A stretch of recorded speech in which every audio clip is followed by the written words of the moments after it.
Welcome to the AI Disability Podcast, where lived experience meets artificial intelligence. My name is John McKenna, using an AI generated voice to explain that I'm the human producer behind the AI Disability Podcast. I bring over 60 years of lived experience as a person with a physical disability, along with a lifelong interest in accessibility, inclusion, and the power of shared experiences. As producer, my role is to choose the themes for each episode, guided by my belief that some messages, experiences, and conversations need to continue to be heard.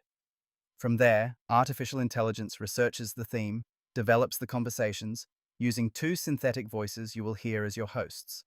Together, we explore disability, technology, accessibility, inclusion, and the future possibilities of AI. Because this podcast is AI generated, listeners are encouraged to independently verify information. The content is designed to encourage discussion, curiosity, and exploration, and should not be assumed to always be complete, accurate, or factual. The voices are artificial. The message is real. Imagine this. You're in your 40s, your parents are getting older, and a question that's been humming quietly your whole life suddenly gets loud. If they can't keep doing everything, what happens to my brother or sister? And the tricky part is that question isn't just practical. It's emotional, relational, financial, and sometimes loaded with decades of love, guilt, resentment, protectiveness, and silence. I'm Riley, and today we're talking about adult siblings of people with disabilities, not as side characters in someone else's care story, but as people with their own needs, limits, responsibilities, and hopes. I'm Ashley, and the reason this matters so much is that sibling relationships are often the longest family relationships we'll ever have, longer than parent-child relationships, often longer than partnerships, and yet they're weirdly invisible in many conversations about disability and care. Right? Because when people talk about disability and family, the spotlight usually goes straight to parents. Understandably, but it can leave adult siblings feeling like they're expected to step in without ever being properly asked. Recent sibling-focused research and advocacy work describes a pattern where adult siblings are deeply connected, but also unsure where they fit. They're not the parent, not always the formal carer, but often the person everyone quietly assumes will be there. So today we're going to sit with that in-between space. The love, the pressure, the planning, the emotional support adult siblings need, and the uncomfortable question of how much responsibility is fair. Let's start with that word, responsibility, because it can sometimes sound tidy. But in real life, it might mean taking phone calls from support workers, managing crises, visiting regularly, translating someone's communication style, or just carrying the worry in your body. That phrase, carrying the worry in your body, really lands. Because for a lot of adult siblings, the caregiving role didn't begin with a neat handover. It seeped in over years. Yes, and some research with 79 adult siblings, aged from 18 into their 70s, found four recurring themes: relationships, understanding disability while growing up, siblings as carers, and the wider consequences for the family. 79 is not enormous, but for this kind of qualitative research, where people are giving detailed accounts of their lives, it's enough to reveal patterns. What stood out to you, Ashley? My thoughts are that through these findings, many siblings describe the family dynamic changing around the child with disability. Not necessarily because anyone did anything wrong, but because attention, time, energy, and decision-making often was reorganized around the highest needs in the house. Which makes sense, and is also where the emotional complexity begins. Because a sibling can think, of course my brother needed more help. However, I missed out. That's the whole tension. Sibling advocacy organizations often describe siblings holding opposite feelings at once, for example, love and protectiveness, but also anger, embarrassment, guilt, and fear. Those feelings aren't contradictions, they're evidence of a complicated life. I think that's important because we can be so quick to moralize feelings. If you feel resentment, does that mean you're a bad sibling? If you want distance, does that mean you don't care? The answer is no. Feelings are signals, not verdicts. Resentment might be signaling overload. Guilt might be signaling an impossible family expectation. Sadness might be grief for a sibling relationship that never looked like the one you imagined. Let's talk about adulthood specifically, because as kids, siblings might feel left out or confused, but as adults, the question becomes more concrete.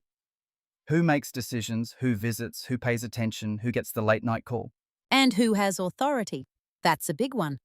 Adult siblings may know their brother or sister intimately, including their moods, communication cues, routines, and preferences.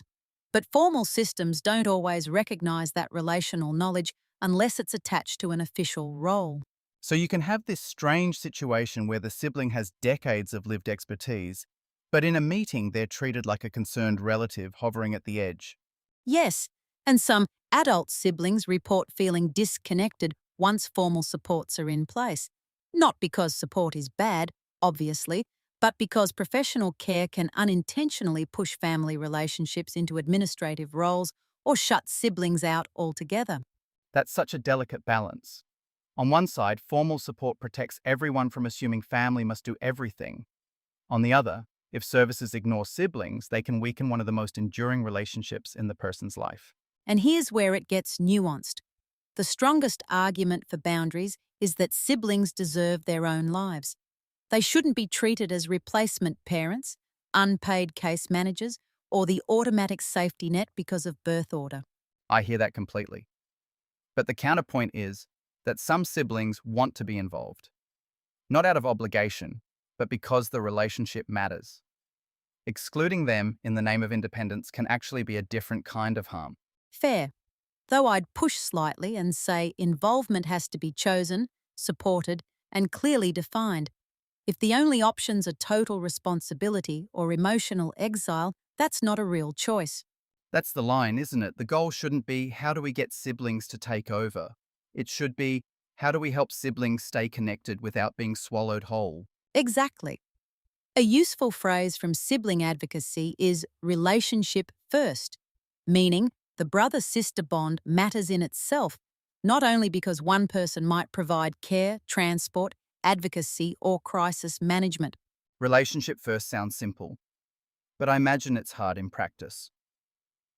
If every conversation with your sibling becomes medication, appointments, staff rosters, behavior notes, or money, the actual sibling part can disappear. Totally.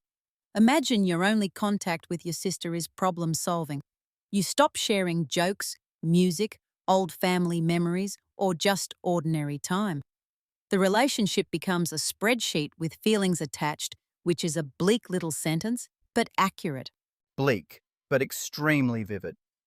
And this is where communication matters too, especially when a disabled adult uses non-speaking communication, assisted technology, gestures, signs, or other personalized ways to express themselves. Yes, because connection depends on communication access. If adult siblings aren't helped to understand and use those communication methods, they can lose intimacy over time. Not because they don't care, but because the bridge between them hasn't been maintained. Let's name another emotional pattern, the so-called good sibling role. The adult who learned early not to make waves, not to add stress, not to need too much. That's huge. Some siblings grow up becoming hypercompetent, helpful, achievement-focused, or conflict avoidant. Those traits can look admirable from the outside, but inside they may be linked to anxiety, people-pleasing, and difficulty asking for help. And then adulthood rewards that, doesn't it? If you're organized, calm, and reliable, everyone keeps handing you more. The family says, "You're so good at this." Professionals say, "Can you just handle that form?" Exactly. And the sibling may not even identify as a carer. They might say, "I'm just being a sister," or "I'm just being a brother." But the tasks can still be substantial and the emotional load can be constant. What's interesting is that some siblings do describe positives too. Greater empathy, patience, advocacy skills, a wider understanding of difference, sometimes even choosing careers in helping or service professions because of their family experience. Yes, and we shouldn't flatten the story into harm only. Many siblings talk about fierce love and pride. But the research is careful here. Even close, meaningful relationships often still contain care, protection, or responsibility. The closeness isn't weightless. That's a beautiful distinction. A relationship can be loving and still heavy. It can be meaningful and still need support. And adult siblings can sometimes need emotional support that's just for them, not just training to help someone else. Counseling, family conversations, planning for the future, and spaces where ambivalence is allowed without judgment. Ambivalence is the word we keep coming back to. Because if a sibling says, I love my brother and I don't want to be his primary support person, that can sound harsh unless you've lived the tension. And if they say, I want to be involved, but I'm scared of losing my own life, that deserves a serious response. Not a guilt trip, not a heroic poster, a plan. So, what would a better plan include? Let's make this concrete for listeners who might be adult siblings, parents, partners, or professionals sitting there thinking, okay, what now? First, start future conversations earlier than crisis point. Not when a parent is already in hospital, not when housing collapses, not when burnout has made everyone brittle. Talk about roles, preferences, boundaries, and emergency contacts before panic takes over. These conversations need to include the disabled sibling as much as possible, using whatever communication works for them. Otherwise, planning can become something done around a person, not with them. Absolutely. However, it needs to be clarified. Ask each other, what kind of sibling relationship do we want? As well as, what practical responsibilities can I, your sibling, realistically take on? That's a useful split. Because someone might be able to visit every Sunday and be a loving presence, but not manage finances, housing, appointments, and staffing. Those are very different commitments.